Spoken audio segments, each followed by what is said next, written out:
भगवान के लिए शब्द का इस्तेमाल किया गया है निर्गुण, निराकार, अम, अ, अरूप्य, जो हमने श्वेताश्वतर उपनिषद में पीछे पढ़ा, राखी माता जी जिसका वर्णन कर रही थी पहले। तो ये जो शब्दों का इस्तेमाल है, ये व्यक्ति को भ्रमित कर सकता है, क्योंकि जब ये बोला जा रहा है कि भगवान निर्गुण है, भगवान के कोई गुण ही नहीं है,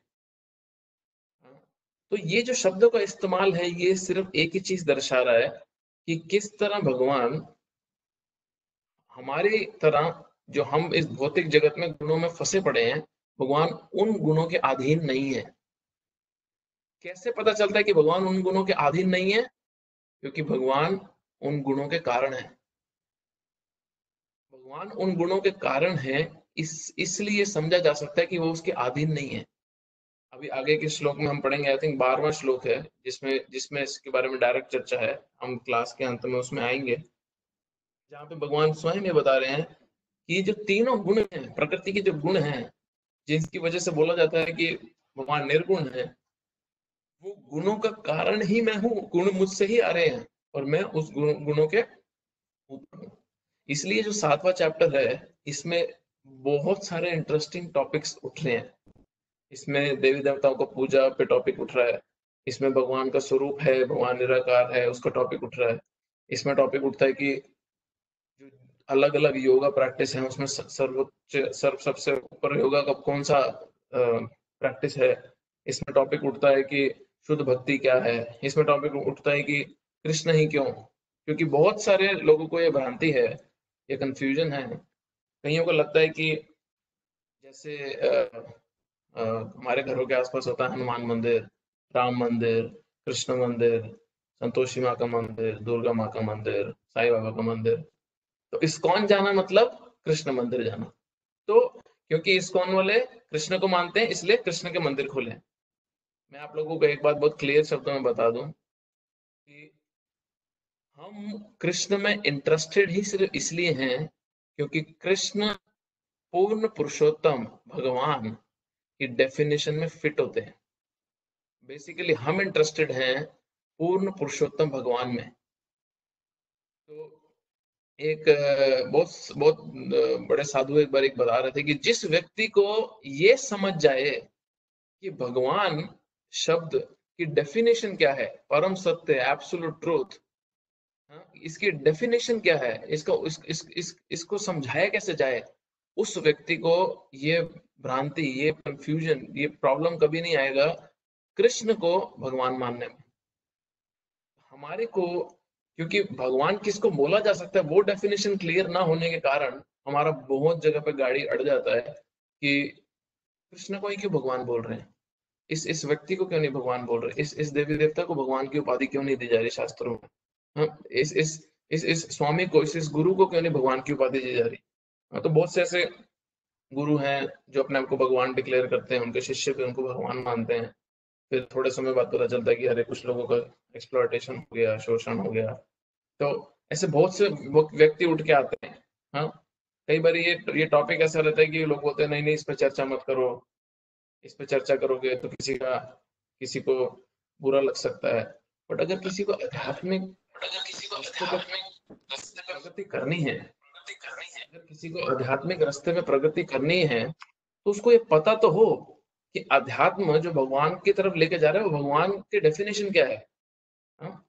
तो सिर्फ आधे एक मिनट में मैं डेफिनेशन बता के हम अपने श्लोकों पे वापस आते हैं।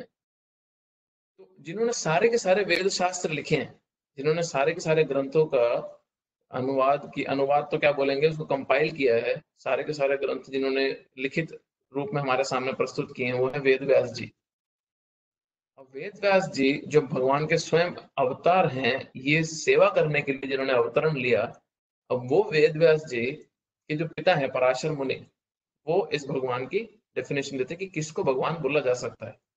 तो वो बड़ा सुंदर डेफिनेशन देते हैं, वो बड़ा सुंदर तरह से इसको समझाने का प्रयास करते हैं। वो बोल रहे हैं कि ऐश्वर्यस्य समाग्रस्य वीरस्य यशस्श्रिय ज्ञान वैराग्यश्चैव षडम इति भगम गना। वही व्यक्ति वस्तु या ज्योति या प्रकाश या ऑब्जेक्ट को भगवान बोला जा सकता है जो ऐश्वर्य से समग्र से, वो पूर्ण रूप से सारे के सारे ऑपुलेंस है, ऐश्वर्य उसमें परिपूर्ण होना चाहिए। हाँ? उसमें उस व्यक्ति के पास या उस समथिंग जो भी है, वो प्रकाश है जो भी उसके पास, ये सारे के सारे जो ऑपुलेंस हैं ये पूर्ण मात्रा में होने चाहिए, थोड़ा बहुत नहीं। वो क्या है? सुंदरता। वीरस्य यशस्य श्रिय, वीर शक्ति, हाँ, यश उसका कीर्ति फैला होना चाहिए हर जगह पे, हाँ, धन, ज्ञान, ज्ञान होना चाहिए, और वैराग्य। सो स्ट्रेंथ, शक्ति, यश, ज्ञान, धन, सुंदरता, और छठा वैराग्य। अब जब ये डेफिनेशन व्यक्ति भगवान की समझता है, पराशर मुनि के द्वारा दी गई, जो शास्त्रों में बहुत कॉमन डेफिनेशन भगवान के नाम पे दी जाती है, हम फिर देखते हैं कि हम इस जगत में बहुत लोगों को भगवान की उपाधि देके बैठे हैं। वो सारे के सारे क्या इसमें फिट होते हैं कि नहीं? वो सारे के सारे इस कैटेगरी में आते हैं कि नहीं? बोले अरे वो तो बहुत धनवान आदमी है, तो वो सुंदर भी है क्या? या उसका यश चारों ओर फैला हुआ है क्या? अभी कृष्ण ये सारे के सारे ऐश्वर्य में परिपूर्ण थे, और फिर भी अपने भक्त की सेवा करने, हम जिस पिछले हफ्ते भीष्म पितामह की बात कर रहे थे, सिर्फ अपने भक्त की सेवा करने भगवान में वो वैराग्य पूर्ण रूप से था। आप ये इमेजिन करके देखो, क्योंकि ये थोड़ा सा मुश्किल है हमारे को बुद्धि में घुसेड़ना, कि किस तरह एक व्यक्ति पूरी सृष्टि का, आध्यात्मिक और भौतिक सारे जगतों का कारण, पालनहार और संहार करने का करता है, और सारी की सारी सृष्टियां उस व्यक्ति से आती हैं, सारे के सारे जीव उस व्यक्ति से आते हैं, सारे के सारे जितने भी भौतिक वस्तुएं हम देख रहे हैं उस व्यक्ति से आती है, जिसके पीछे हम सारे भाग रहे हैं और हमारे को उसका रत्ती भर नहीं मिलता, वो सब उस व्यक्ति से आता है। और वो व्यक्ति एक नौकर का काम करता है अपने भक्त के को सिर्फ प्रसन्न करने के लिए। अपने भक्त अर्जुन का सिर्फ नौकर बनता है उसका रथ चला के। हम में से कई लोग हैं जिनके पास ड्राइवर्स हैं, हम में से कई लोग होंगे जिनके घर में, इंडिया में स्पेशली, बाहर तो मुश्किल है क्योंकि ड्राइवर की सैलरी कई बार हमारे से ज्यादा होगी जितनी ऑस्ट्रेलिया वगैरह में लोग कमाते हैं। पर इंडिया में पॉसिबल है, 10-15 हजार में आपको ड्राइवर मिल जाता है। और ड्राइवर, हम इज्जत से चाहे उससे बात करें, बट हमारे घर का वो नौकर होता है, असूल से देखें तो। हाँ। तो कृष्ण अर्जुन के लिए वो काम भी कर रहे हैं, तो भगवान में वो वैराग्य भी पूर्ण है। जब अपने भक्त की बारी आती है तो भगवान में पूर्ण वैराग्य है। जस्ट आपकी इंफॉर्मेशन के लिए आपको बता देता हूँ, जब भी जो सारथी है, अर्जुन रथी था और कृष्ण अर्जुन के सारथी थे, इसलिए कृष्ण का एक नाम है पार्थ सारथी। वो पार्थ के सारथी थे। तो अर्जुन की जिम्मेदारी नहीं थी घोड़ों को खिलाना, घोड़ों को नहलाना, घोड़ों की सेहत का ध्यान रखना, उनको साफ सुथरा रखना। ये कृष्ण की जिम्मेदारी थी कि घोड़े सब ठीक ठाक चल रहे हैं, घोड़ों को सब खाना पीना सब मिल रहा है। ये कृष्ण का हेडेक था। भगवान घोड़ों को खिलाना पिलाना, भगवान घोड़ों को साफ सफाई रखना करते थे। और भगवान, जब अर्जुन रथ पे चढ़ने आता था तो भगवान रथ से उतरते थे, अर्जुन को अपना हाथ देते थे, उसको रिस्पेक्ट देते थे। अर्जुन रथ पे चढ़ता था और फिर कृष्ण रथ पे चढ़ते थे। जब रथ रुकता था तो कृष्ण नीचे उतरते थे, एक दास की तरह अर्जुन को हाथ देते थे, अर्जुन रथ से उतरता था और फिर अर्जुन और कृष्ण आगे जाते थे। ये भगवान ने अपने ऊपर ये सेवा ली।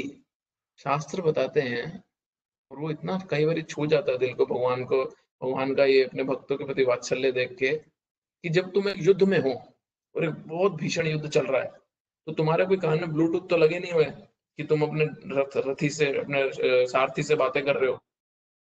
इतना खून खराबा चल रहा है, इतना शोर हल्ला चल रहा है, इतने इतने अस्त्र शस्त्र फेंके जा रहे हैं, उनका शोर चल रहा है, तो तुम तुम्हारे सारथी से बात कैसे करते हो अगर तुम्हारे को उसको डायरेक्शन भी देना है? तो आचार्यगण बताते हैं कि अर्जुन को, कृष्ण को अपने पैर से मारना पड़ता था। अगर उसको सीधे हाथ रथ मोड़ना तो वो सीधे अपने सीधे पांव से कृष्ण के कंधे पे मारता था, कृष्ण की सीधी तरफ, ताकि कृष्ण को समझ जाए कि सीधा मोड़ना है। बीच में मारता था रोकने के लिए, उल्टे हाथ उल्टे कंधे पे मारता था पाँव से, क्योंकि हाथ में तो अस्त्र शस्त्र हैं। तो ये भगवान ने रोल लिया अपने भक्त के लिए, पूर्ण वैराग्य। और जब भगवान के ऐश्वर्यों की बात करें तो फिर कहना ही क्या, जिनके शरीर के सिर्फ छिद्रों से सारी की सारी सृष्टि प्रकट हो रही है, तो उनके ऐश्वर्यों की बात ही क्या करें हम। जो 16,108 रानियां जिनकी थी, और जिनके लिए सबके लिए अलग अलग महल थे, और उन सब महलों में कृष्ण स्वयं एक साथ एक समय रहते थे। अब उस भगवान के ऐश्वर्य की बात क्या करें, और हर महल महंगे महंगे हीरे जवाहरात से बना हुआ था, उनके पिलर्स भी। तो नारद मुनि कृष्ण को टेस्ट करना चाहते थे एक बारी, कि भगवान कर कैसे रहे मैनेज। हाँ, दो दो एक एक पत्नी मैनेज करना मुश्किल हो जाता है, ऐसा मुझे लोगों ने बताया, मेरे को तो एक्सपीरियंस नहीं है। बट 16,108 16,108 पत्नियों की यहाँ बात कर रहे हैं। तो नारद मुनि अपने मन की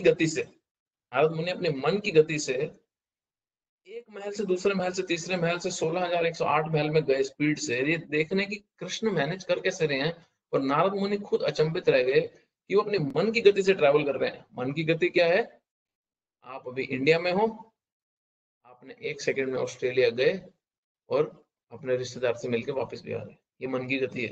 तो इस स्पीड से नारद मुनि ट्रैवल कर रहे थे। तो उन्होंने देखा क्या, कि कृष्ण किसी महल में तो अपनी पत्नी के साथ बैठ के खा रहे हैं, किसी महल में उनकी पत्नी उनको हवा दे रही है चामर से, किसी महल में वो अपनी पत्नी के बाल समेट रहे हैं, किसी महल में अपने बच्चों के साथ हैं, किसी महल में अपना कार्य, घर का कार्य चल रहा है। तो नारद मुनि हैरान हो गए। फिर नारद मुनि ने देखा कि 16,108 कृष्ण सब महलों से बाहर निकले, वो एक कृष्ण बने, और वो अपनी असेंबली में चले गए, जहाँ पे उनको अपने एडमिनिस्ट्रेशन का, अपना राज्य के कार्य करना है, अपने राजमहल में चले गए। तो ये तो उन भगवान का ऐश्वर्य है। और वो पोजीशन क्या लेते हैं, अपने भक्त के लिए नौकर की। जब सुदामा कृष्ण को मिलने द्वारका आए, तो सबसे ज्यादा जो हैरान हुए वो कृष्ण के दास हुए। वहां पे जितने भी उनके दास दासियां थे, उन्होंने देखा, अरे कौन आए ये ब्राह्मण, इतने बुरे हाल में, कपड़ों को पता नहीं, एकदम सिर्फ शरीर पे खाल है और हड्डी और कुछ कपड़े ऊपर डाल रखे हैं, इतना गरीब हालत में ये ब्राह्मण है। और कृष्ण आके उसके पांव धो रहे हैं पानी से, वो पांव अपने, पानी अपने उस सर पे छिड़क रहे हैं, अपनी पत्नी के सर पे छिड़क रहे हैं, आसपास जो लोग बैठे हैं उसके सर पे छिड़क रहे हैं। और पानी से तो धो रहे हैं, कृष्ण के आंसू से भी सुदामा के पांव धुल रहे हैं। ये कैसा, ये इस व्यक्ति का कैसा प्रेम है अपने भक्तों से। जब हम भगवान के ये सारे ऐश्वर्य देखते हैं, और हम एक जगह कृष्ण के ये लीलाएं देखते हैं, दूसरी जगह हम देखते हैं कि भगवान की जो एक्चुअल में परिभाषा है क्या, डेफिनेशन है क्या। तो जब हम ये डेफिनेशन समझते हैं और कृष्ण के लीलाएं देखते हैं, तो भक्त लोग इस कंक्लूजन पे आते हैं। हम कृष्ण के मंदिर बनाने के शौकीन इसलिए हैं, क्योंकि कृष्ण इस डेफिनेशन को मैच करते हैं। हम कृष्ण में इंटरेस्टेड हैं, इसलिए कृष्ण के मंदिर नहीं बन रहे। कई बार मुझसे प्रश्न पूछा था, अरे आप, अच्छा तुम कृष्ण को मानते हो, अरे हम तो इनको मानते हैं।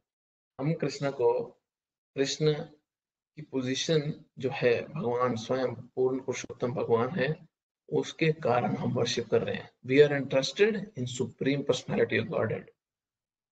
तो ये बड़ा जरूरी है समझना, क्योंकि ये मैं बता भी इसलिए रहा हूँ, क्योंकि हम जो भगवत गीता सुन रहे हैं, समझ रहे हैं, और अपने जीवन में उतारने का अगर उसका प्रयास करेंगे, पता तो हो कि वो किस व्यक्ति से आ रहा है, और उस व्यक्ति के मायने क्या है, उस व्यक्ति के बोले हुए शब्दों का महत्व क्या है। तब जब हम उस ज्ञान को अपने जीवन में उतारते हैं, तो वो ज्ञान हृदय में परिवर्तन लाता है। तब वो ज्ञान हृदय में परिवर्तन लाके हमारे जीवन में परिवर्तन लाता है। तो बहुत जरूरी है। तो अभी जब जब भक्त लोगों के सामने, जब शास्त्रों के सामने, जब आचार्य गण के सामने कोई आके ये बोलता है कि अरे परम सत्य तो एक प्रकाश है, एक ज्योति है, तो उन भक्तों का, आचार्यों का, और इवन शास्त्रों का भी ये उत्तरदायित्व बनता है ये समझाना कि भगवान कैसे परम पुरुष हैं। तो जो हमने पिछले सत्र में हमने थोड़ा चर्चा किया उस बारे में, उसमें एक दो पॉइंट और ऐड करना चाहूंगा, बड़े जरूरी, क्योंकि एक सिंपल सा उदाहरण समझें।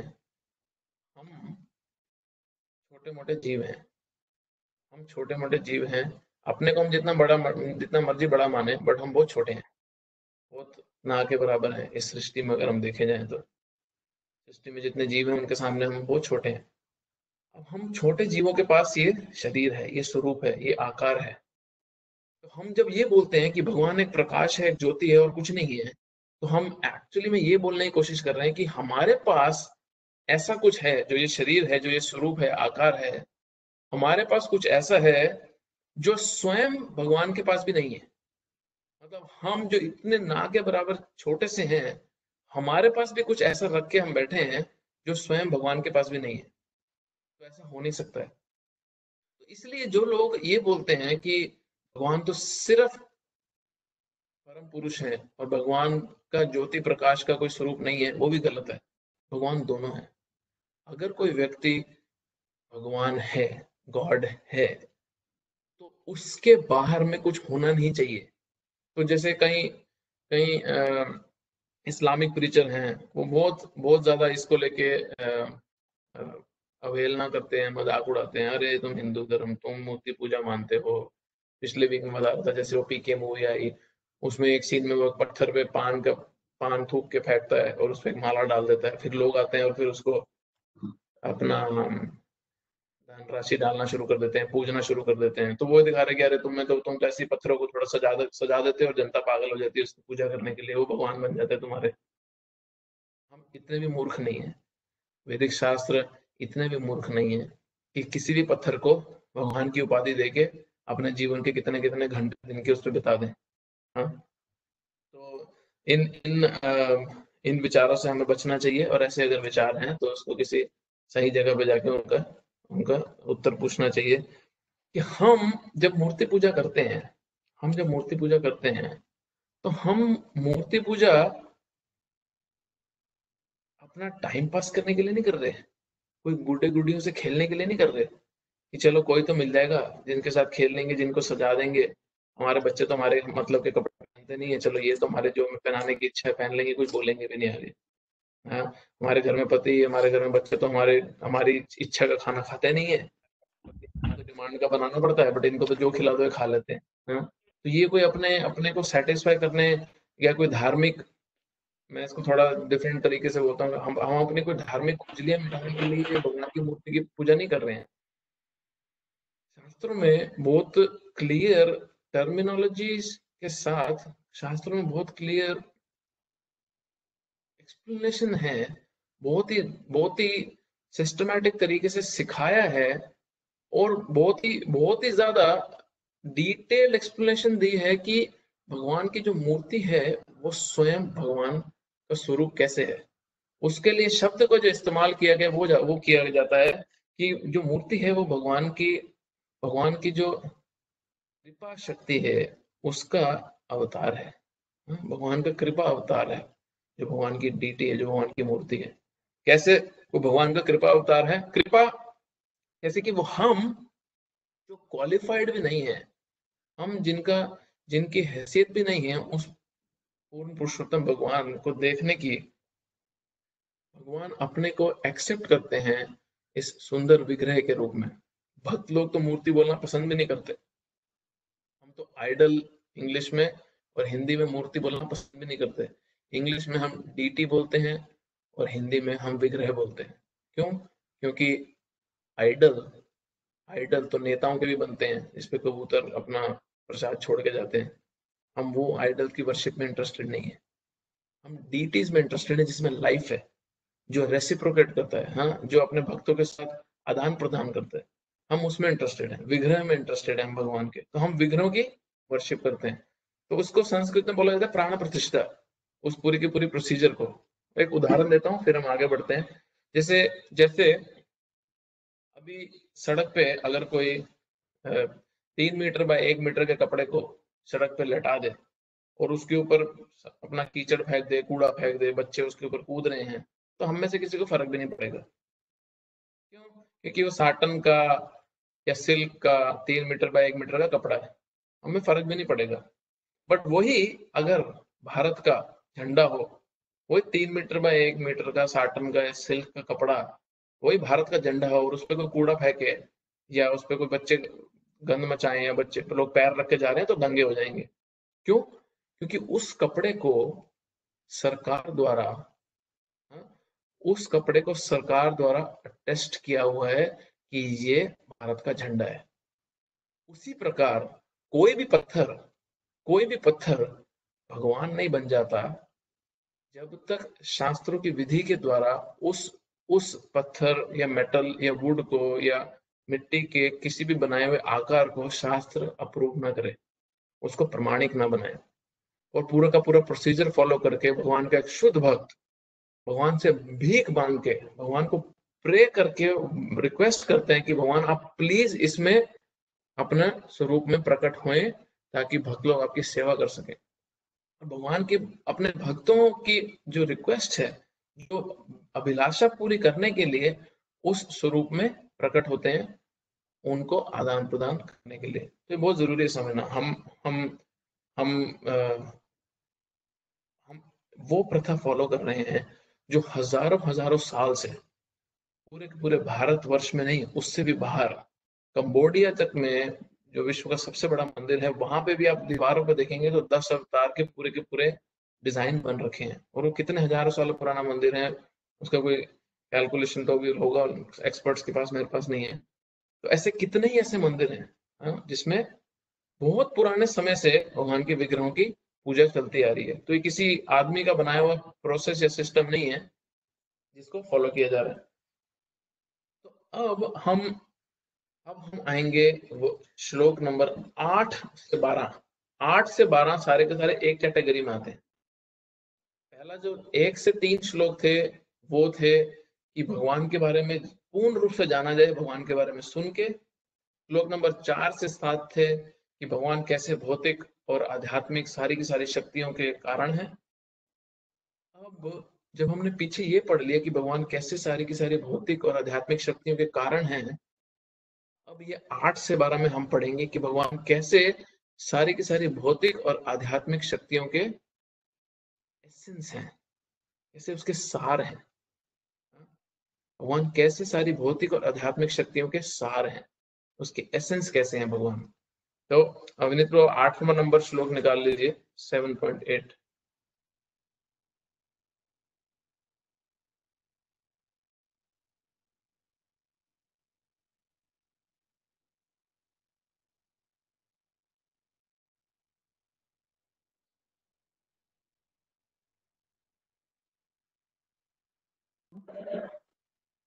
आ गया प्रभु।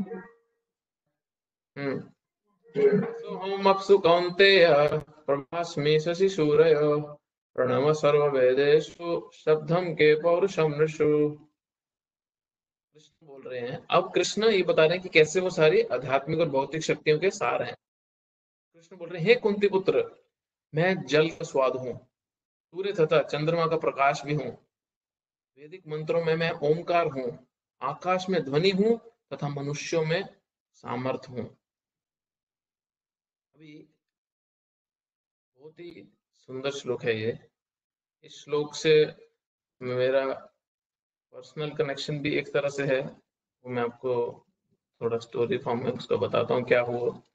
अब यहाँ पे कृष्ण बोल रहे हैं कि पानी में जो स्वाद है, पानी में जो स्वाद है वो पानी का सबसे महत्वपूर्ण अंग होता है। हाँ? पानी में जो पानी का स्वाद है वो सबसे महत्वपूर्ण चीज पानी का स्वाद होता है। अब पानी में क्या स्वाद होता है?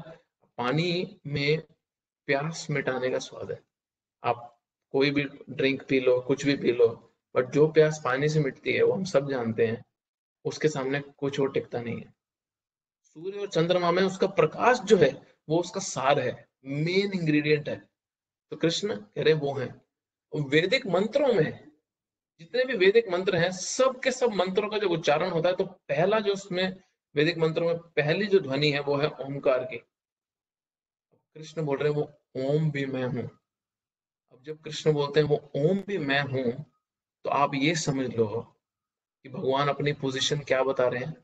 भगवान अपनी पोजीशन इतनी सुपीरियर बता रहे हैं कि हम जब ओम किसी भी मंत्र के आगे, किसी भी देवी देवता के मंत्र के आगे या भगवान के मंत्र के आगे जब हम जाप करते हैं, तो हम पहले पहले हम भगवान स्वयं का गुणगान कर रहे हैं, उनका आह्वान करने का प्रयास कर रहे हैं।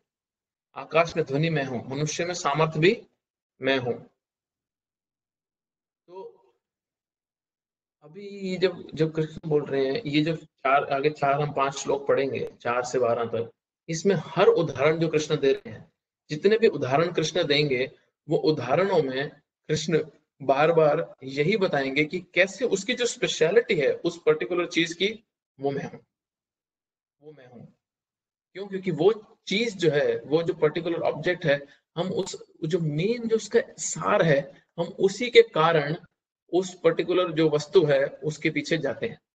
हाँ? जैसे पानी में जो उसका स्वाद है, जो प्यास मिटाने की जो उसकी शक्ति है बेसिकली। तो प्रभुपाद जी जब एक बारी अमेरिका में इस पे लेक्चर दे रहे थे, तो प्रभुपाद जी जब ये श्लोक कोट करे तो प्रभुपाद बोले कि किस तरह, जिस तरह पानी में स्वाद कृष्ण बोल रहे मैं हूँ, उस तरह प्रभुपाद जी उदाहरण देके बोले कि जो व्यक्ति शराब भी पीता है, अगर उसको जो शराब पीता है और वो छोड़ भी नहीं सकता और वो उसमें फंसा पड़ा है, वो व्यक्ति को भी अगर आगे प्रगति करनी है, उस व्यक्ति को आगे अगर प्रगति करनी है, तो वो व्यक्ति जब शराब पी रहा है तो वो हर घूंट में जो पानी का जो उसमें स्वाद है, वो ये समझ ले कि वो भी भगवान उसके स्वाद है। तो प्रभुपाद जी बोल रहे थे कि ये करने से भी व्यक्ति का आध्यात्मिक प्रगति शुरू हो जाएगा। एक बार हुआ क्या कि ये 2006 की बात कर रहा हूँ मैं, 2006 मिड की बात है। मैं एटलीस्ट मंदिर नहीं जाता था, मेरे घर में एक या दो कुछ लोग मंदिर जाते होंगे उस समय दिल्ली में, इस्कॉन मंदिर। तो वहां से एक भक्त हमारे घर आए और वो हमारे घर में किसी से बात कर रहे थे। तो उनसे जब बात कर रहे थे तो अब ये टॉपिक उठ के आया, सो हम आपसे कौन थे, कि मैं किस तरह पानी का स्वाद हूँ। तो जब ये टॉपिक उठ के आया तो उन्होंने बोला कि प्रभुपाद जी ऐसा बोले हैं एक लेक्चर में 1970 में कभी तो के करीब, कि किस तरह अगर तुम शराब भी पी रहे हो और आध्यात्मिक प्रगति करनी है, तो तुम जो एक उसका सिप भी मार रहे हो शराब का, हाँ, जो मदिरा का एक तुम घूंट भी ले रहे हो, उस समय भी तुम भगवान को उस स्वाद में याद कर सकते हो, तो तुम्हारा आध्यात्मिक प्रगति शुरू हो जाएगा। तो उन्होंने जिस जिस जिस व्यक्ति को ये बताया, तो उन्होंने ये प्रयास शुरू कर दिया कि वो रोज मदिरा लेते थे, तो उन्होंने ये प्रयास शुरू कर दिया, और उन्होंने ये प्रयास शुरू कर दिया, और वो हर बारी जब पीते थे तो वो यही श्लोक को स्मरण करके पीते थे कि भगवान इसके सार है, इसके एसेंस है, भगवान इसके सिप में जो टेस्ट है वो कृष्ण स्वयं है। और उन्होंने साथ में भगवान का नाम उच्चारण भी शुरू कर दिया, और फिर भक्तों से संग भी कर दिया।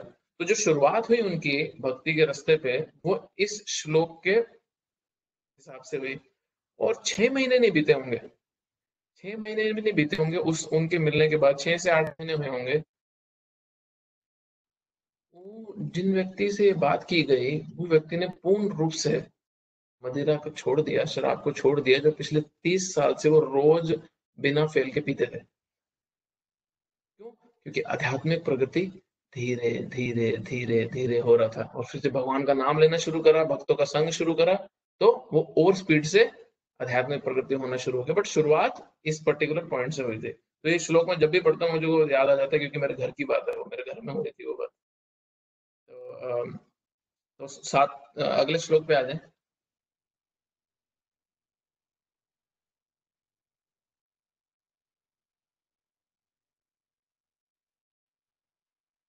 पिछले श्लोक में ये मत भूलना, कृष्ण बोल रहे हैं हर वैदिक मंत्र में ओम भी मेरे को संबोधित किया जाता है।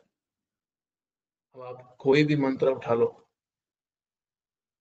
कृष्ण बोल रहे हैं वो ओम मैं हूं। ये बहुत पावरफुल स्टेटमेंट्स हैं इस चैप्टर में। इस चैप्टर में आपको एक पावरफुल स्टेटमेंट के बाद दूसरी पावरफुल स्टेटमेंट मिलेगी, बहुत शक्तिशाली। पुण्य गंध पृथ्वीयं च तेजश्चास्मि विभावसो जीवनम सर्वभूतेषु तपश्चास्मि तपस्विषु। मैं पृथ्वी की आद्य सुगंध और अग्नि की ऊष्मा हूँ। मैं समस्त जीवों का जीवन तथा तपस्वियों का तप हूं। अब भगवान आगे उदाहरण दे रहे हैं कि किस तरह भगवान पृथ्वी में जो सुगंध है, जो ओरिजिनल सुगंध जो है, आद्य सुगंध जो पृथ्वी से आती है, भगवान कह रहे हैं वो मैं हूं।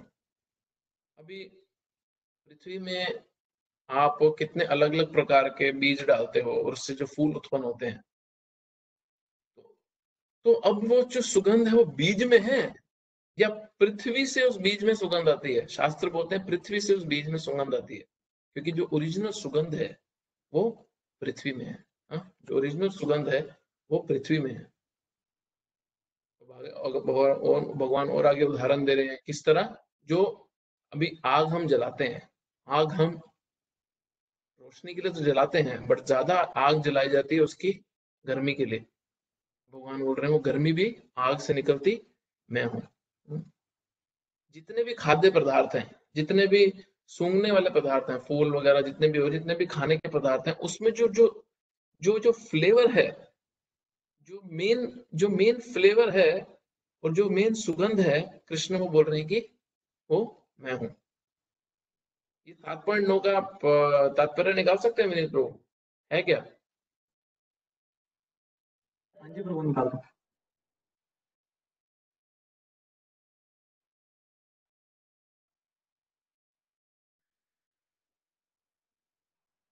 जीवनाम सर्वभूतेषु, हर जीव मतलब हम, हमारा जो जीवन है,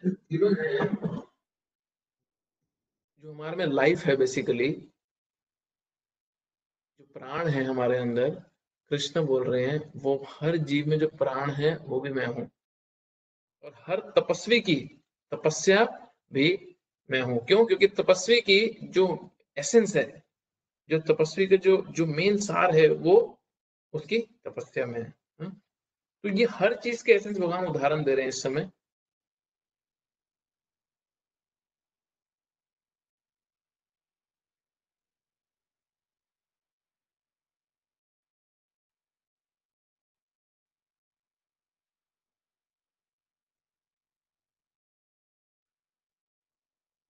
आ रहा प्रभु भैया। बंद कर लो, आप म्यूट कर लो। ये ध्यान से सुनना, मैं पढ़ता हूँ। पुण्य अर्थ है जिसमें विकार ना हो, अथ आद्य मतलब शुरुआत, बिगिनिंग। इस जगत में प्रत्येक वस्तु में कोई ना कोई सुगंध होती है, तथा फूल की सुगंध या जल, पृथ्वी, अग्नि, वायु आदि की सुगंध, समस्त वस्तुओं में व्याप्त अदूषित भौतिक गंध जो आद्य सुगंध है वो कृष्ण है। इस प्रकार प्रत्येक वस्तु का एक विशिष्ट स्वाद, रस होता है, और उस स्वाद को रसायनों में मिश्रण द्वारा बदला जा सकता है।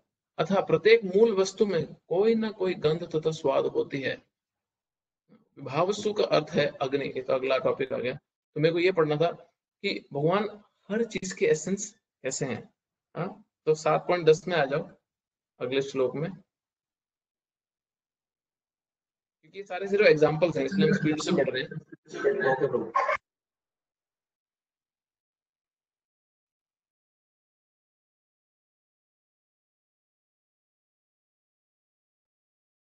बीजं मां सर्वभूतानां विद्धि पार्थ सनातनम, बुद्धिर्बुद्धिमतामस्मि, तेजस तेजस्विनामहम्। 7.10। हाँ, हे पृथा पृथा पुत्र, ये जान लो कि मैं ही समस्त जीवों का आदि बीज हूँ। बीज भी भगवान बोल रहे मैं हूँ। बुद्धिमानों की बुद्धि भी मैं हूँ, तथा समस्त तेजस्वी पुरुषों का तेज भी मैं हूँ। अब हम अपना क्या बुद्धि पे अहंकार दिखाएं? जो भगवान बोल रहे हैं बुद्धि के कारण भी वही है। बुद्धि, हमारी बुद्धि जो है उनको, वो भी वो स्वयं कृष्ण से आ रही है।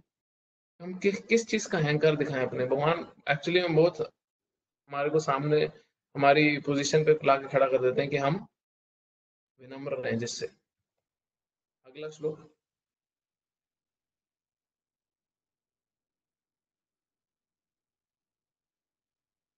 एक्चुअली अगर आप इस 7.10 में इसके तात्पर्य में अगर जा सकते हैं, बहुत ही इंपॉर्टेंट तात्पर्य में प्रभुपाद ने पॉइंट मेंशन किया, मैं वो बताना चाहता था, बहुत ही इंपॉर्टेंट। ठीक है प्रभु।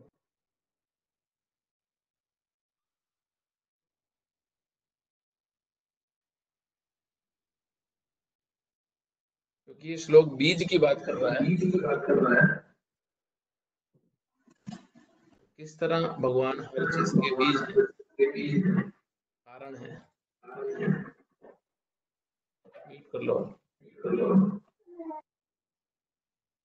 अब देखेंगे इसमें परपोर्ट नीचे करो, पूरा पूरा परपोर्ट सिर तात्पर्य खोलो। हाँ, आप देखो इसमें कृष्ण समर्थ पदार्थों के बीज हैं। इस प्रकार के चार तथा अचर जीव हैं, चर तथा अचर जीव हैं। पक्षी, पशु, मनुष्य तथा अन्य सजीव प्राणी चर हैं। पेड़ पौधे अचर हैं। चर मतलब जो जो मूव करते हैं, जो मूव नहीं करते वो अचर है। वे चल नहीं सकते, केवल खड़े रहते हैं। प्रत्येक जीव 84 लाख योनियों में के अंतर्गत है, जिसमें से कुछ चार और कुछ चर और कुछ अचर हैं। किंतु इस सब के जीवन के बीज स्वरूप श्री कृष्ण है। जैसा कि वैदिक साहित्यों में कहा गया है कि ब्रह्मा या परम सत्य ब्रह्म या परम सत्य वे है जिससे प्रत्येक प्रत्येक वस्तु उद्भूत है। कृष्ण परम ब्रह्म या परमात्मा है। ब्रह्मा तो निर्विशेष है, किंतु परम ब्रह्म साकार है। ब्रह्म जो भगवान का ज्योति है उसको ब्रह्मन बोला गया है। ब्रह्मन तो निर्विशेष है, उसका तो कोई स्वरूप नहीं है। बट जो परम ब्रह्म है, जो ब्राह्मण से भी बड़े परम ब्रह्म है, वो स्वयं कृष्ण है, जो साकार है, जिनका आकार है। आकार साकार मतलब जिसका आकार, जिसका स्वरूप हो। निर्विशेष ब्रह्म साकार रूप में आधारित है, ये भगवत गीता में कहा गया है। अतः आदि रूप में श्री कृष्ण समस्त वस्तुओं के उद्गम है। वे मूल हैं। जिस प्रकार मूल सारे वृक्ष का पालन करता है, उसी प्रकार कृष्ण मूल होने के कारण इस जगत के समस्त प्राणियों का पालन करते हैं। जो श्लोक आ रहा है, इसको तो अगर याद कर सकते हो तो बहुत ही सुंदर श्लोक है। बहुत सिंपल है बट बहुत ही इंपॉर्टेंट है। इसकी पुष्टि वैदिक साहित्य में कठोपनिषद में हुई है। नित्य नित्यानाम चेतना नाम एको बहुनाम यो विदधाति कामम। नित्य नित्यानाम, हम भी नित्य हैं, हम भी इटर्नल हैं, हम भी शाश्वत है। हमारा आत्मा के लेवल पे हमारा भी कभी जीवन मरण नहीं होता, हमेशा से हमेशा चलते रह रहे हैं। भगवान का भी नित्य स्वरूप है, कभी उनका भी मरण नहीं होता, उनका भी चला आ रहा है। ये हमारे और भगवान में साइमल्टेनियसली साथ साथ सिमिलैरिटी बताई जा रही है, और फिर एकदम भगवान की पोजीशन एक्सप्लेन करेंगे कि इनकी महानता क्या है। हम नित्य हैं, भगवान नित्य है। चेतना चेतना नाम, हम में चेतना है, मेरे शरीर में क्या हो रहा है, भगवान में भी चेतना है। भगवान की चेतना और हमारी चेतना में फर्क क्या है कि उनको सृष्टि के हर व्यक्ति के जीव के शरीर में क्या हो रहा है, उसकी चेतना है, हमें हमारे शरीर की चेतना है।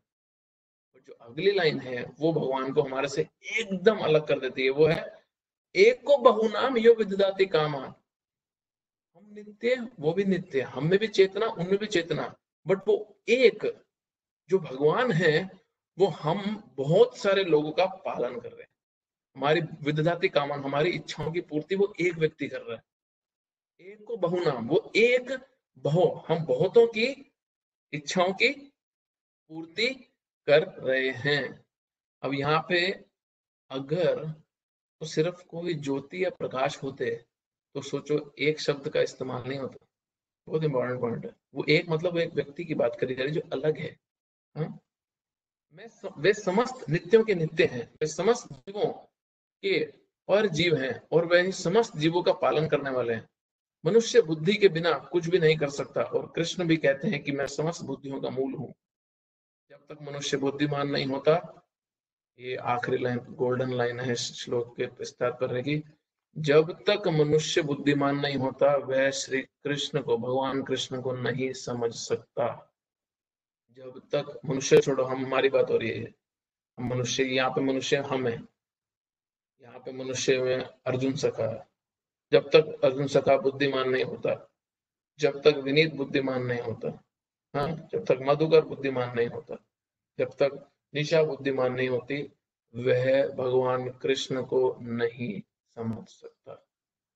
ये हमारी बात करिए। जब तक हम बुद्धिमान नहीं होंगे, हम श्री कृष्ण को नहीं समझ सकते। Very important. अगला श्लोक 11वां।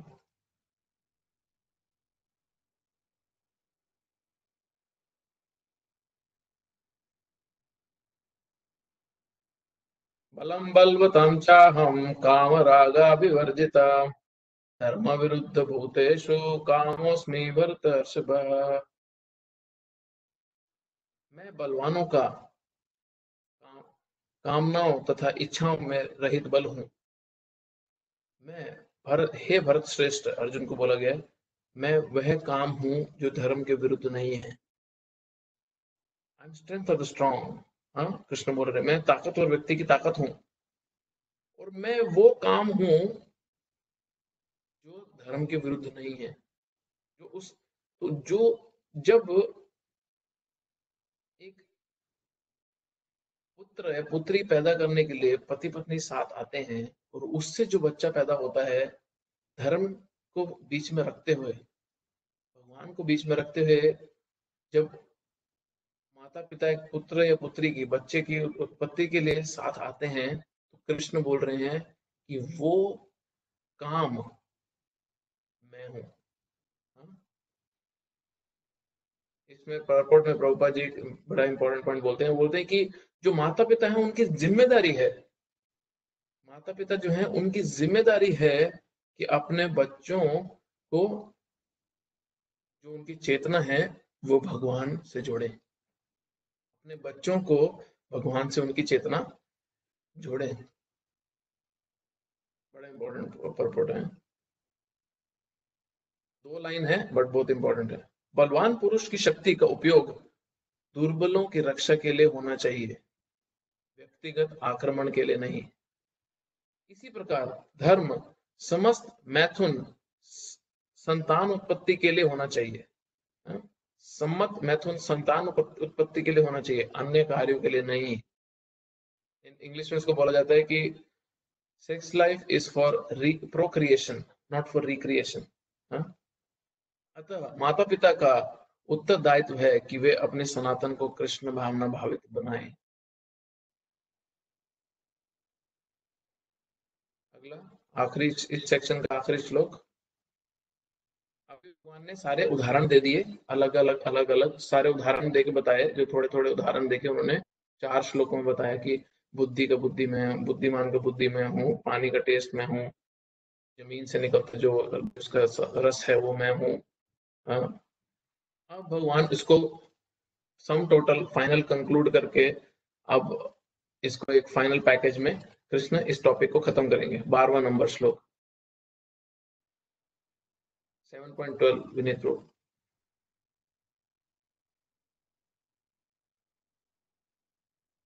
यस प्रभु, 1 मिनट।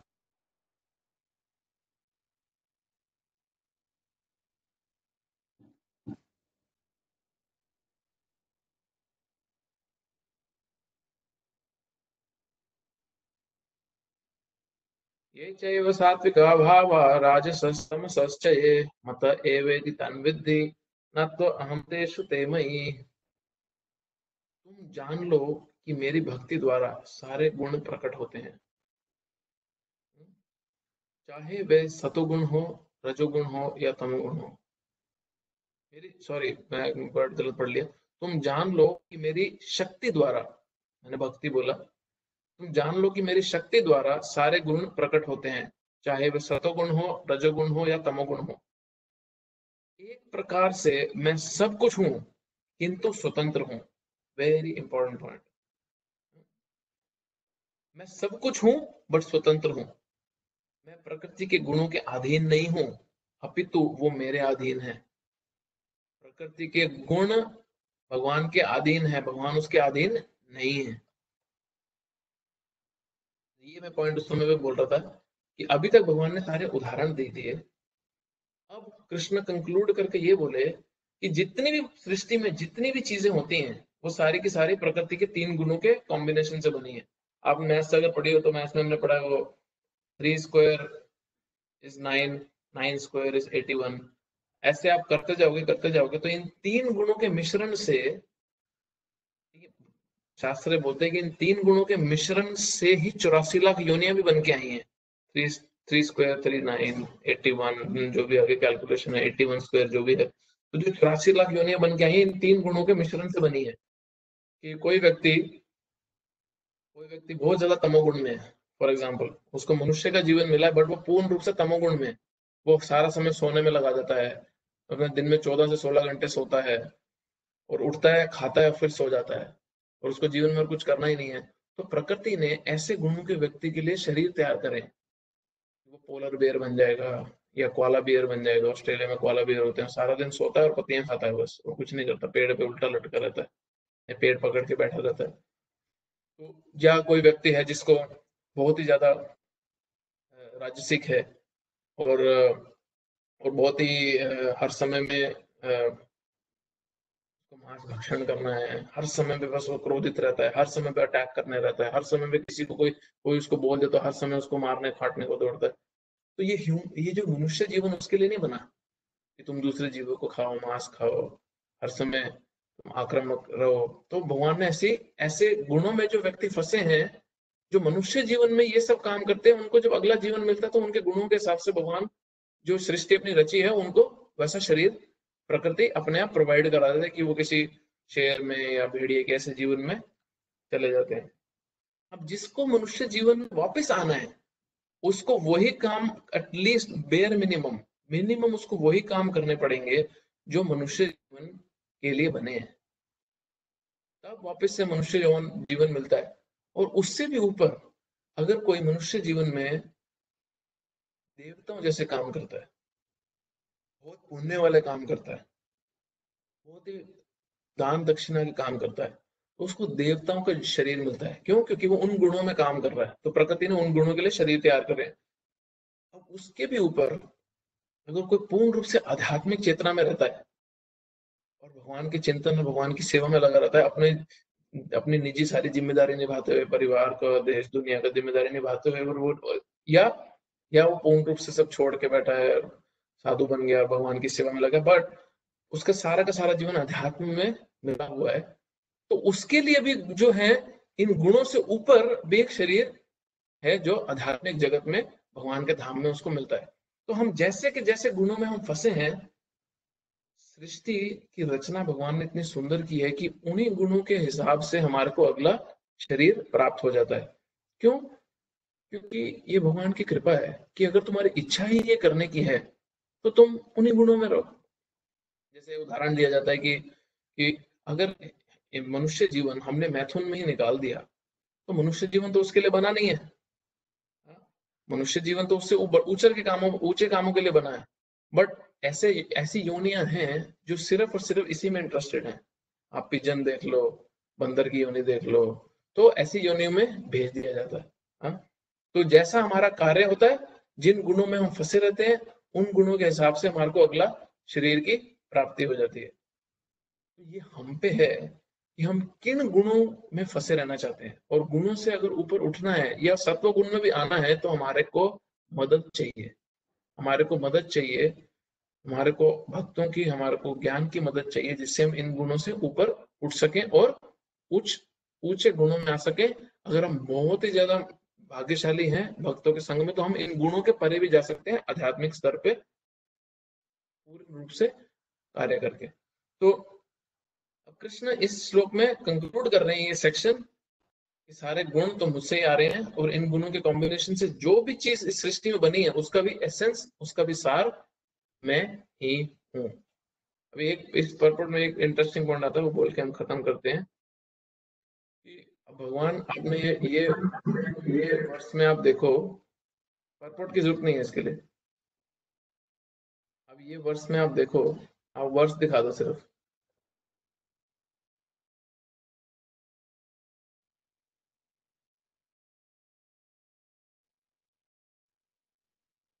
वर्ष दिखाओ ना, श्लोक।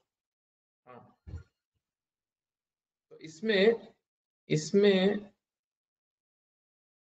भगवान क्या बोल रहे हैं अगर आप देखोगे, मैं प्रकृति के गुणों के अधीन नहीं हूं, अपितु वो मेरे अधीन है, वो मेरे अधीन है। आखिरी शब्द अगर मई मीन्स मेरे, कृष्ण अर्जुन को ये बोल रहे हैं। आप इमेजिन करके देखो, भगवान रथ में बैठे हैं, शुद्ध शुरू होने वाला है, भगवद गीता का अभी भगवान कथा चल रही है, और वहां पे कृष्ण बोल रहे हैं कि मत्त एवेति तान विद्धि ना तुम अहम तेषु ते मयि। ये जो गुण है मैं इनके अधीन नहीं हूँ। और वहां पे कोई व्यक्ति आता है अपनी ही कमेंट्री देने भगवत गीता के ऊपर, और आगे बोलता है कृष्ण अपनी बात नहीं कर रहे, कृष्ण तो उस प्रकाश की, उस ज्योति की बात कर रहे हैं जिससे कृष्ण आए हैं। मतलब भगवान नहीं बोल सकते थे ये बात, अगर बोलनी होती। वो मई पूरी भगवत गीता में मैं मम मई बोल बोल के थक गए हैं, और यहाँ पे दूसरा कोई व्यक्ति आता है और भगवत गीता में अपने शब्द डाल के बोलता है कि कृष्ण तो अजन्मा, अपने बीच अपने भीतर जो अजन्मा है उसकी बात कर रहे हैं। भारत के जो पहले प्रेसिडेंट थे, राष्ट्रपति थे, डॉक्टर राधा कृष्णन, उन्होंने भी गीता पे कमेंट्री लिखी, और उन्होंने गीता की कमेंट्री में ये लिख रहे हैं, जहां पे कृष्ण बोल रहे हैं माम, वो बोल रहे हैं कृष्ण अपनी बात नहीं कर रहे, कृष्ण अपने जो भीतर जो अजन्मा है उसकी बात कर रहे हैं। तो कृष्ण नहीं बोल सकते थे वो 700 श्लोक में एक बार ही तो कृष्ण बोलते थे भैया मैं अपनी बात नहीं, अपने भीतर अजन्मे की बात कर रहा हूँ। तो ये जो भगवान के मुंह में शब्द डालना है, ये एक साधु का कार्य नहीं है। साधु का कार्य है भगवान के बोले हुए शब्दों को एज इट इज फॉलो करना। इसलिए प्रभुपाद जी ने गीता, भगवत गीता के सामने जो पूरा टाइटल दिया वो लिखा भगवत गीता यथारूप, भगवत गीता जैसी है वैसी ही। तुम कृष्ण के मुंह में शब्द मत डालो प्लीज। तो हमें भी भगवत गीता जैसी है वैसी ही पढ़नी चाहिए, ना कि भगवान के मुंह में शब्द डालें। तो आज जो हमने डिस्कस किया उससे जुड़ा किसी का कोई प्रश्न है तो पूछ सकते हैं। आज का हम ये खत्म करते हैं, अगली बार हम नेक्स्ट सेक्शन पे जाएंगे। अगले जो सेक्शन है वो एक्सट्रीमली इंटरेस्टिंग है। क्यों? क्योंकि वो बात कर रहे हैं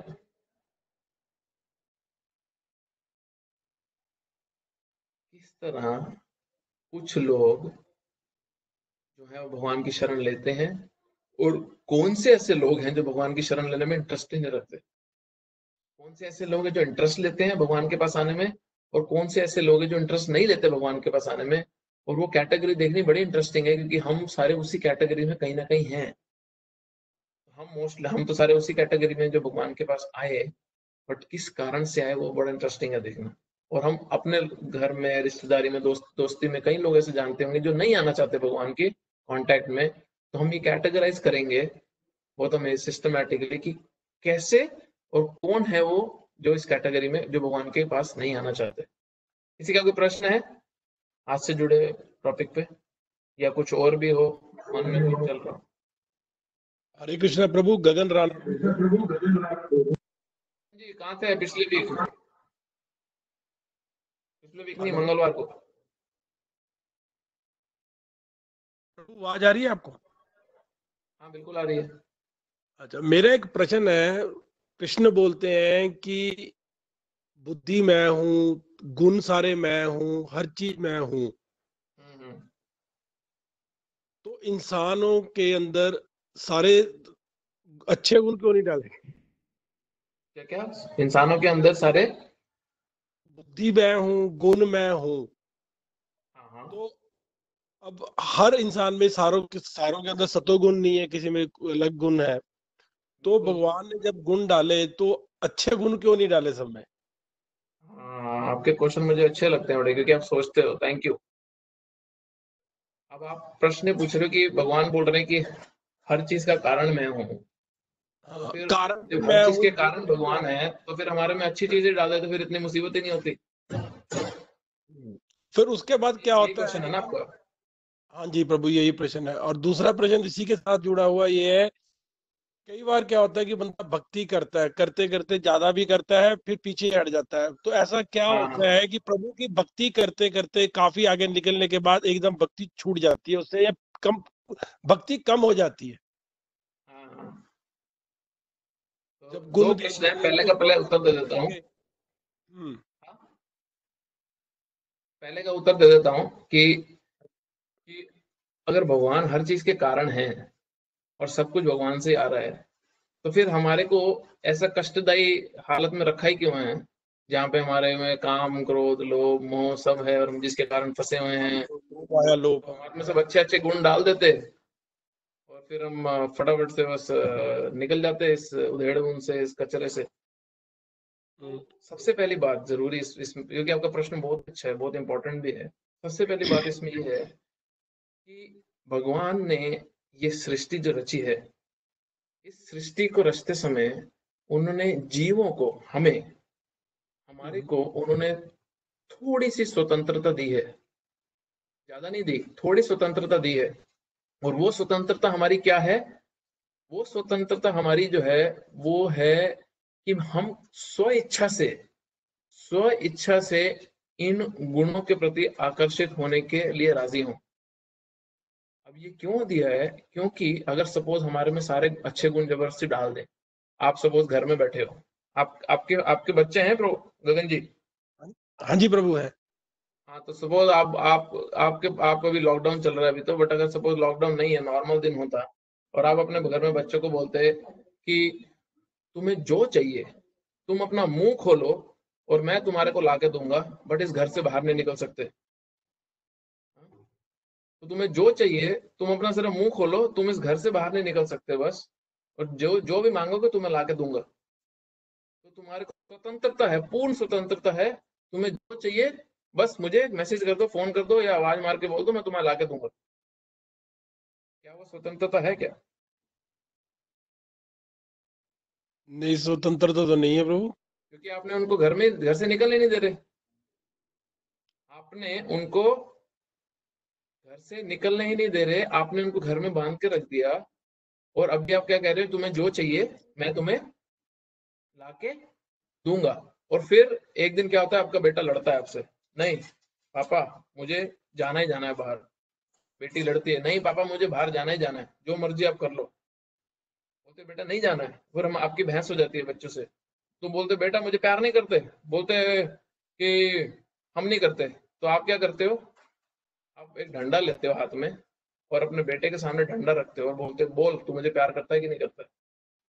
अब बेटे को डंडा तो खाना नहीं है। अब बेटे को डंडा नहीं खाना तो बोलेगा हाँ पापा आपसे प्यार करता हूँ। या कोई सर पे बंदूक रख दे और बोले बोलो आई लव यू, तो उसको तो बोलना पड़ेगा ना।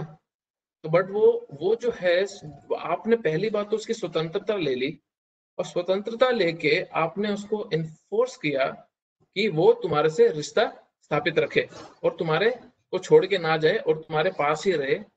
तो ये हुआ क्या कि ये उसने वॉलंटरीली अपनी स्व इच्छा से आपको चूज नहीं किया। तो भगवान जो हमसे प्रेम भरा एक रिश्ता चाहते हैं, जब भगवान हमसे एक प्रेम भरा रिश्ता चाहते हैं, उसकी परिभाषा ही ये है कि भगवान हमें स्वतंत्रता दे के हमारे को खुद चूज करने दें कि हम इन अच्छे गुणों में आगे प्रगति करें, अग्रसर हों और फिर उनको चुने। तब जाके ये स्वतंत्रता हमारी जो है, ये हम वॉलेंटरली अपनी स्व इच्छा से जब भगवान को चूज करते हैं, वो प्रेम की परिभाषा है। प्रेम की परिभाषा ही है कि सामने वाला स्व इच्छा से, अपनी इच्छा से भगवान के करीब आने का प्रयास करता है। और फिर आप देखना, आप हैरान हो जाओगे, जब कोई अपनी स्व इच्छा से भगवान के करीब आने का प्रयास करता है, किस तरह भगवान उसको फैसिलिटी देते हैं, जो सामने वाले व्यक्ति को समझता भी नहीं कि यार मुझे कहाँ से अरेंजमेंट हो रहे हैं मेरे लिए कि मैं भगवान के पास इतनी स्पीड से हूँ। अरे मैं तो इतना बेकार आदमी था, मेरे काम क्रोध लोभ मोह ये कहाँ से इतनी जल्दी खत्म कैसे हो रहे हैं। हम कितने भक्तों को जानते हैं जो 6-8 महीने से माला कर रहे हैं, और उनकी ये बड़ी रियलाइजेशन रहती है, उनको उनका बहुत कॉमन अंडरस्टैंडिंग रहता है कि यार मैं तो ऐसे डिजायर भी नहीं करता था पहले। मैं तो पहले कुछ और ही डिजायर करता था, हमेशा कामी था, लोभी था, हमेशा किसी का बुरा चालू, मैं अपने बस बैंक बैलेंस का ही सोचता रहूं, हमेशा सिर्फ अपने बारे में और मुझसे जुड़े लोगों के बारे में सोचता रहूं। ये कहाँ से मेरे में इच्छा आई? तो ये दो तरफा है, चल रहा है। प्यार दो तरफा है, प्यार दो तरफा है। अब इसी क्वेश्चन का दूसरा पार्ट, आपका दूसरा क्वेश्चन नहीं है, पहले क्वेश्चन का दूसरा पार्ट का आंसर दे रहा हूं मैं। हम इस स्वतंत्रता को जन्मों जन्मों से इसका दुरुपयोग करते करते अपने जो सूक्ष्म शरीर है, जो हमारा मन बुद्धि है, उसको इतना कंटेमिनेट कर चुके हैं, इतना उसके ऊपर कवरिंग हो चुका है, इतना ज्यादा ब्लैक कोटिंग, प्रैक्टिकली उसके ऊपर कुछ कचरे का कोटिंग है, इन काम क्रोध लोभ मोह मद मत्सर बुरी आदतों का, अहंकारी होने का। अभी जब हम आध्यात्मिक प्रगति करने का प्रयास करते हैं, तो ये कवरिंग कटने में थोड़ा समय तो लगेगा, क्योंकि गंद भी हम नहीं मचाया, सफाई भी हमें करनी है। बट इंटरेस्टिंग पॉइंट इसमें यह है कि हम अपनी शक्ति से सफाई नहीं कर रहे, सिर्फ भगवान का पूरा सहयोग है इसमें, तो बहुत जल्दी सफाई हो जाएगी। सपोज आपके पास एक कमरा हो, आप किसी के पास एक घर है, अब वो घर उसने 40 साल से बंद करके रखा हुआ है, अब 40 साल से वो घर बंद है, अब वो घर के अंदर जाता है, देखता है, ओ अब तो ये घर इस्तेमाल करना, बड़ी मिट्टी है जी इस घर में। अब इस घर में मिट्टी है तो वो जाके झाड़ना झूड़ना शुरू करता है, झाड़ू वाड़ू लेके मकड़ी जाले हटाता है, सोफे सोफे साफ करता है, तो उसको लगता है घर साफ हो गया, उसने 2-4 घंटे लगा दिए। और जैसे ही सोफे पे हाथ मारता है इतनी मिट्टी उड़ती है, अपने पर्दे हिलाता है फिर मिट्टी निकलती है, बोले अभी तो साफ किया 4-5 घंटे लगा के, और फिर सोफे पे हाथ मारता है फिर मिट्टी उड़ती है ना सबका एक्सपीरियंस।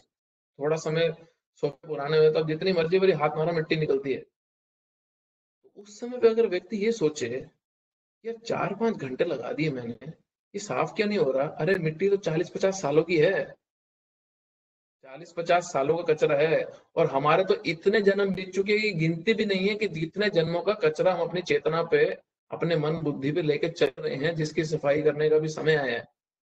तो थोड़ा सा तो इसमें धैर्य, दृढ़ता रखते हुए, भगवान के दिए हुए खुद के प्रोसेस पे विश्वास करके जब हम आगे बढ़ते हैं, तो हम अकेले क्लीनिंग नहीं कर रहे, भगवान हमारे साथ क्लीनिंग कर रहे हैं।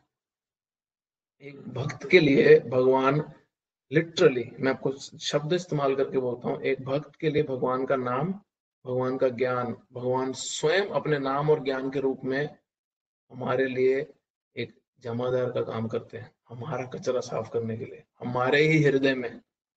भक्त उनको जमादार की तरह नहीं देखता, बट भगवान ये रोल अदा करते हैं। चेतो दर्पण मार्जनम भव महादावाग्नि निर्वापणम श्रेया कैराव चंद्रिका वितरणम विदु जीवनम। चेतना के दर्पण का मार्जन भगवान अपने नाम के माध्यम से करते हैं हमारे हृदय में। हम अपनी चेतना को साफ नहीं करते, भगवान का नाम जब हमारे कानों के द्वारा, हमारे मुंह से बोले जाने के बाद कानों के द्वारा जब हमारी चेतना पे जाता है, तो भगवान का नाम जो उनसे अभिन्न है, उनसे बिल्कुल अलग नहीं है, सेम है। भगवान का जो ज्ञान है जो उनसे अभिन्न नहीं है, सेम है, उनके भगवान ही स्वयं है, वो जाके हमारी क्लीनिंग करता है अंदर।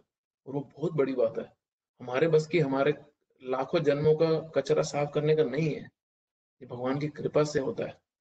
इसलिए जो, जब भक्त अपने अपने अपनी क्लीनिंग थोड़ा समय बाद देखता है कि मैं कितना बेकार आदमी था, मैं 2 साल में कैसा बन गया हूँ, तो उसका इतना ज्यादा कृतज्ञता भगवान के प्रति बढ़ जाती है कि वो बोलता है यार ये कैसे हो सकता है, ये क्या करुणा है इस व्यक्ति की, ये भगवान की क्या करुणा का स्वभाव है कि इन्होंने इन्होंने मेरे भले के लिए मेरे भीतर ही जमादार का रोल अदा कर रहे हैं।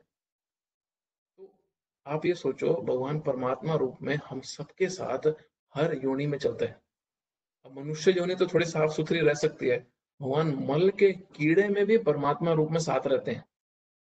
मल के कीड़े में भी परमात्मा रूप में भगवान उसके साथ रहते हैं, वो जीव को छोड़ते नहीं है अकेला। ये भगवान की कृपा है, ये उनका करुणा मत करो है। वाला सिर्फ वेट करते हैं वो, भगवान सिर्फ वेट करते हैं किस दिन ये जीव मुड़ के मेरी तरफ आएगा, किस दिन ये जीव मुड़ेगा मेरी तरफ, किस दिन। ये उनका करुणा है। इसका इसका एक्चुअली ये जो फैसिलिटी भगवान ने दिया है ना, इसका फुल यूटिलाइजेशन करना चाहिए। और ये बहुत अच्छा टाइम है अभी, क्योंकि सबके पास थोड़ा फ्री समय है। तो दूसरा प्रश्न आपका क्या था रविंद्र जी? मेरा दूसरा प्रश्न था, ये पहले समझा ना, ठीक है ना? ये बिल्कुल सही है। दूसरा प्रश्न मेरा ये था प्रभु, अब चलो भगवान की कृपा हुई, भक्ति मिली, भक्ति करनी शुरू कर दी, अपना रास्ता बनाने की हम कोशिश करते हैं भगवान की तरफ। कई बार क्या होता है, रास्ता बहुत बनाने के बाद भी रास्ता पीछे पीछे, आप कह लो कि काफी आगे जाने के बाद भी बंदे का रास्ता रुक जाता है या बंदा पीछे हट जाता है, ऐसा क्यों होता है? तो आपने बहुत भक्ति की 5 साल 10 साल और अचानक आप भक्ति बंद होगी या कम होगी, क्या उसके? गगन जी, मैं एक बात आपको पहले बता दूं, प्लीज ध्यान रखना, हम में इतनी क्षमता नहीं है कि हम कोई ऐसी गलती कर दें कि भगवान हमारे को छोड़ दे। दोबारा रिपीट करता हूँ, हम में इतनी ताकत नहीं है, हम में इतनी क्षमता नहीं है कि हम कोई ऐसी गलती कर दें कि भगवान हमारे को छोड़ दे। मैं बोला ना, जब हम इतने पाप योनि में जाके मल के कीड़े बनते हैं, वो फिर भी परमात्मा रूप में हमारे साथ रहते हैं, तो ऐसी कोई गलती हम कर नहीं सकते कि जिससे भगवान हमारे भगवान नहीं, यार ये बंदा नालायक है, इसको छोड़ो। अभी हम भक्ति से पीछे कैसे हट जाते हैं इतने सालों के करने के बाद में? शास्त्र उसके 2 कारण देते हैं। शास्त्र बोलते हैं दो कारण है। पहला कारण जो है वो है जब हम भगवान के भक्तों के प्रति, साधु संतों के प्रति जब अपराध करते हैं जाने अनजाने में, तो भगवान उस समय पे, जैसा होता है ना कि अभी एक एक पेरेंट है, उसके दो बच्चे हैं। आपका एक बच्चे है, दो बच्चे हैं? 2 बच्चे हैं, 2 बालक। दो बच्चे हैं। अभी दोनों आपको इक्वली प्यारे हैं, बट एक बच्चा अगर दूसरे बच्चे को जानबूझ के चोट पहुंचाना चाहे, तो आप, ऐसा तो है नहीं कि अपने दूसरे बच्चे को घर से निकाल के छोड़ दोगे, पूरी तरह त्याग दोगे, बट आप कितना गुस्सा हो जाओगे उस पर, क्योंकि आपका दूसरे के प्रति भी तो उतना ही प्यार है। जब कोई व्यक्ति भक्ति में आगे बढ़ रहा है और वो भगवान के दूसरे जीव हैं, उनके प्रति जब अत्याचार करता है, वो भगवान को टॉलरेट नहीं होता, क्योंकि भगवान के लिए उतना ही इक्वल प्रेम है। इसीलिए जैसे कोई कोई सपोज किसी दूसरे जीव की हत्या करता है सिर्फ स्वाद के लिए, या कोई दूसरे भक्तों की, दूसरे व्यक्तियों की निंदा करता है, या दूसरों को, हाँ, दुख पहुंचाने के लिए कोई कार्य करता है, अपने लाभ के लिए किसी दूसरे की हानि करता है, तो ऐसे केसेस में भगवान रुष्ट होके कई बार लेसन सिखाने के लिए थोड़ा ठोकते हैं। कई बार ऐसा होता है। ये एक कारण शास्त्र बताता है। दूसरा कारण शास्त्र बताता है कि अगर हमारी संगति गलत हो जाए, हमारी खुद की स्वेच्छा के कारण अगर हम गलत संगति में पड़ जाएं, तो हम भौतिकवादी इच्छाएं जो हमारे भीतर हैं उसको ज्यादा पानी देते हैं, और वो पेड़ ज्यादा बढ़ता है, और हमारा भक्ति के पेड़ को कम पानी देते हैं और वो कम धीरे से बढ़ता है। जब हमारा भौतिकवादी पेड़ ज्यादा जल्दी बढ़ता है, तो वो हमारे को उस समय के लिए कवर करने की शक्ति रखता है। हमारे को अपनी लाइफ में ये जरूर देखना चाहिए बहुत क्लोजली कि मैं ये दोनों गलतियां तो नहीं कर रहा।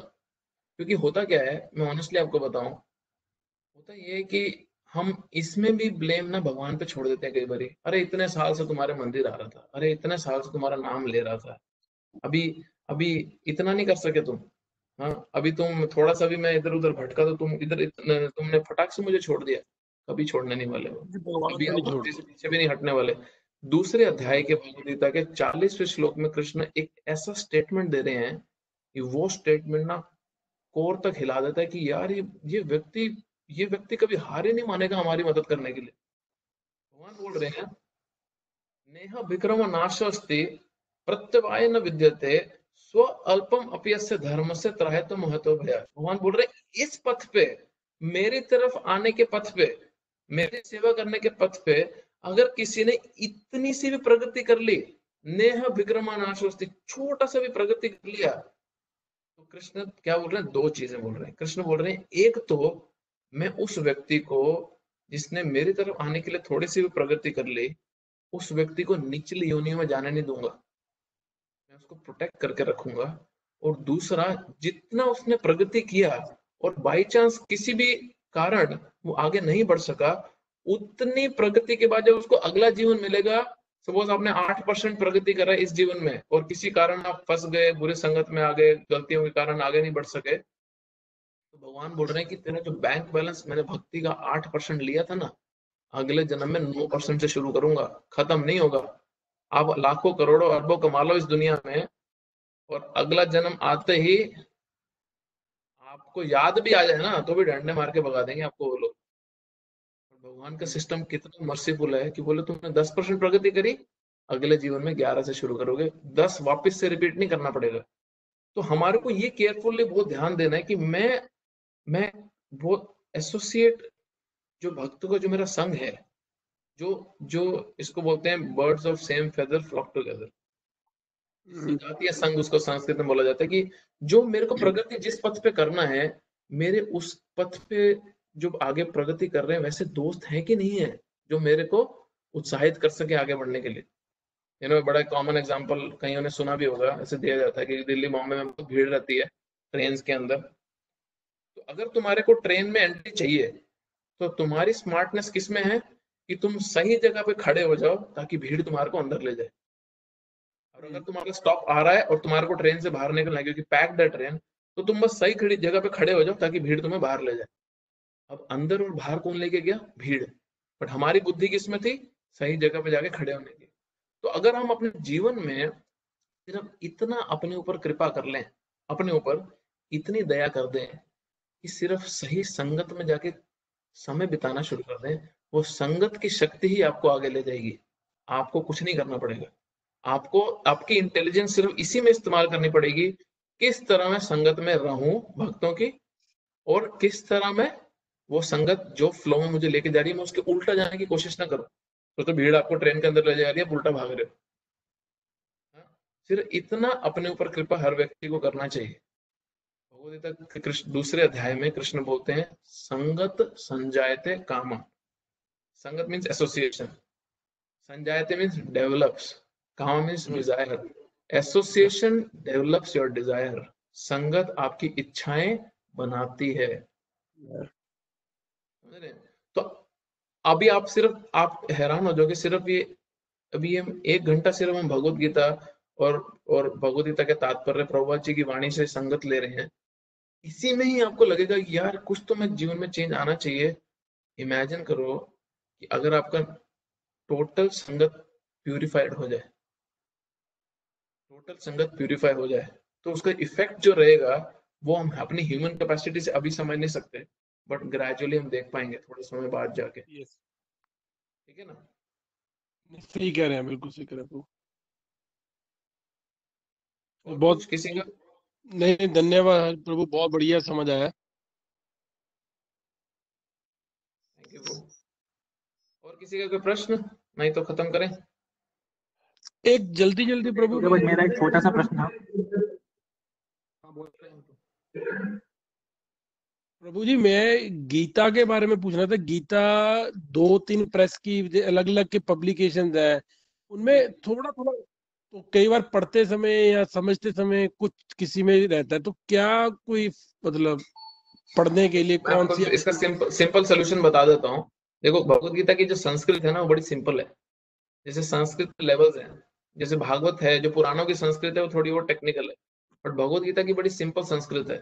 तो ज्यादा उसमें छेड़खानी ट्रांसलेशन में लोग नहीं कर सकते, क्योंकि सिंपल संस्कृत होने के कारण ज्यादा पंगा नहीं ले सकते उससे। तो 95% सबकी संस्कृत सेम रहती है, बट जो उसके आगे जो व्यक्ति एक्सप्लेन करता है ना, वहां प्रॉब्लम है। तो जो तात्पर्य में प्रॉब्लम आती है। अब तात्पर्य क्या है? तात्पर्य है जो व्यक्ति लिख रहा है भगवत गीता उसके तात्पर्य हैं। ठीक जी है? प्रभु। अब उसमें जो सबसे बड़ी प्रॉब्लम है वो ये है कि बहुत से ऐसे ऐसे बुद्धिजीवी राइटर्स हैं जिन्होंने, अभी देखो, अगर कोई आम व्यक्ति अपनी किताब लिखना चाहे, वो जितना मर्जी अच्छा राइटर, मतलब जितना मर्जी अच्छा लिखता हो, अब उसको थोड़ी ना दुनिया जानती है, वो इसकी किताब क्यों पढ़ेगा? But Bhagavad Gita being a popular text, अगर आप भगवत गीता के प्लेटफॉर्म यूज करते हो अपने अपने अपना क्या बोलते हैं मैसेज देने, तो आपके भगवत गीता के प्लेटफॉर्म से आपके जो जो व्यूअरशिप है वो ज्यादा हो जाती है नेचुरली। हाँ, कोई पॉपुलर यूट्यूब चैनल पे जाके अगर कोई सेलिब्रिटी जाके कोई परफॉर्म करता है, तो उसकी व्यूअरशिप ज्यादा होने के कारण वो ज्यादा स्पीड से पब्लिक तक मैसेज पहुंचता है। तो भगवत गीता को ऐसे प्लेटफॉर्म के लिए बहुत लोगों ने यूज किया है। बट जैसे गीता प्रेस की भगवत गीता, उसकी ट्रांसलेशन बहुत अच्छी है, उसकी व्याख्यान, उसके तात्पर्य भी अच्छे हैं। तो जो भगवत गीता हम पढ़ रहे हैं उसकी स्पेशलिटी ये है कि उस वो भगवत गीता, अगर आपके पास भगवत गीता यथारूप है तो आप देखना, इंट्रोडक्शन जहाँ दिया हुआ ना, इंट्रोडक्शन के एंड में, इंट्रोडक्शन के आखिरी पेज में प्रभुपाद जी ने कृष्ण से शुरू करके अभी तक की पूरी गुरु और शिष्य की परंपरा मेंशन की है। पूरी की पूरी जो जो प्रमाणिक परंपरा है वो मेंशन की है, जो अनब्रोकन चेन है गुरु और डिसाइपल की वो मेंशन की है। तो उससे होता क्या है कि उससे जो जो नॉलेज आ रही है, वो नॉलेज कोई मैन मेड नहीं आ रही। उसको संस्कृत में बोलते हैं संप्रदाय, इंग्लिश में उसको यूनिवर्सिटी भी बोल सकते हो। जब नॉलेज किसी संप्रदाय से आती है तो संप्रदाय नॉलेज आने का बेनिफिट ये है कि उसमें आप चेंज नहीं करते हो, क्योंकि आप बहुत फेथफुल रहते हो उस संप्रदाय की नॉलेज को जो भगवान से डायरेक्ट आ रही है। संप्रदाय का एक्चुअल ट्रांसलेशन उसको अगर समझे तो सम्यक प्रदायते इति संप्रदाय। जो सारी नॉलेज एज इट इज आगे पास डाउन कर दे, वो इंस्टीट्यूशन को संप्रदाय बोलते हैं, यूनिवर्सिटी की तरह। अब कितने स्टूडेंट्स आते हैं, अभी रिसेंटली मेरे दोस्त का आज ही दोपहर में बात कर रहा था, किसी ऐसी लोकल कॉलेज में पढ़ने आया यहाँ मेलबर्न में, कारपेंटरी का कोर्स कर रहे थे। अभी 7-8 महीने बीते थे, कॉलेज ही बंद हो गया। अब यूनिवर्सिटी ऐसे बंद नहीं हो सकती। ये अपस्टार्ट जैसे कॉलेज होते हैं ये बंद हो सकते हैं, यूनिवर्सिटी बंद नहीं हो सकती। क्यों? क्योंकि वो ऑथोराइज्ड है। तो इसलिए जो स्पिरिचुअल नॉलेज है उसका सोर्स हमेशा हम आपको केयरफुली देखना चाहिए कि ये किसी व्यक्ति विशेष के विचार हैं या किसी संप्रदाय से जुड़े हुए जो भगवान से अनब्रोकन चेन से कनेक्टेड है उसके विचार हैं। इसीलिए प्रभुपाद ने बहुत स्पेसिफिकली इसका नाम यथारूप रखा।